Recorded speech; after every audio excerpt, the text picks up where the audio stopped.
Every day, from 7 in the morning till 1 o'clock in the afternoon, 42 million children across Indonesia attend elementary and junior high school.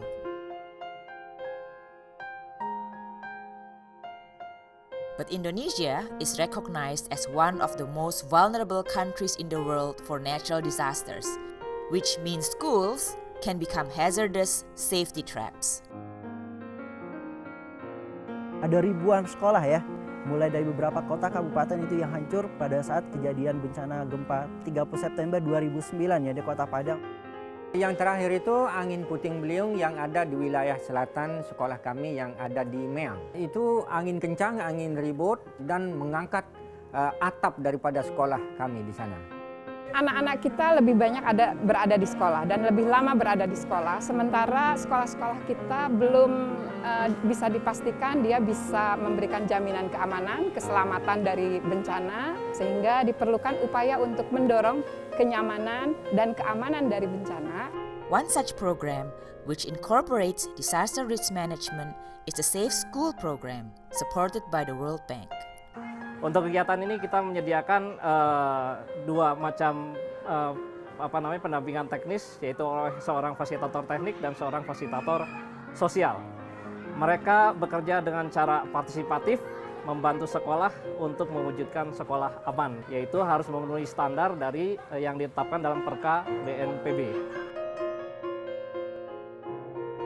Jadi untuk fasilitator teknik mereka memberikan masukan, nasihat kepada para stakeholder sekolah mengenai bagaimana sebaiknya struktur maupun bangunan sekolah itu menjadi lebih aman dari bencana.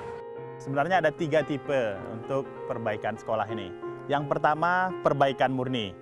Yang kedua, restorasi. Yang ketiga, perkuatan atau retrofitting struktur bangunannya.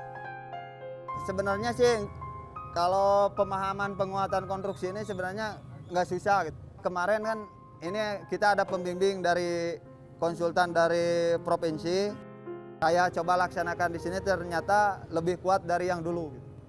The non-structural component of the Safe School program is equally important. Yang kita sampaikan tidak bersifat konvensional. Jadi kita bisa melakukan permainan, kita bisa melakukan lomba menyanyi, puisi.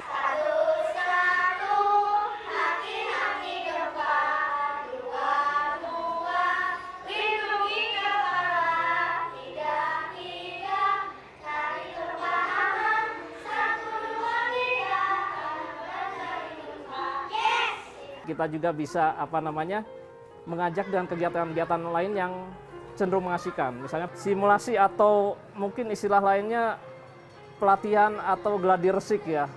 Simulasi itu kan membuat sesuatu seakan-akan nyata ya, dengan tujuan untuk melatih berulang-ulang supaya timbul kebiasaan. Kemudian dari permainan tersebut kita ambil hikmahnya. Bagaimana seandainya terjadi gempa, kemudian resikonya apa, sehingga apa yang harus kita siapkan. In Nusa Tenggara Barat, the Safe School program has presented an opportunity to address other issues, such as a lack of electricity. During the Safe School rehabilitation process, solar power and wind power generators were installed in 2 schools, and the schools enjoyed sustainable electricity for the first time. Under this program, the children will bring home a pocket light, which is the size of like a cell phone. They charge it in the school using the renewable energy tower, and then when they are ready to go home, they can take the light with them and take it home. Senang ada listrik sekarang, karena anak saya bisa belajar di rumah. In Nusa Tenggara Barat, the Safe School program has received support from the highest level of government.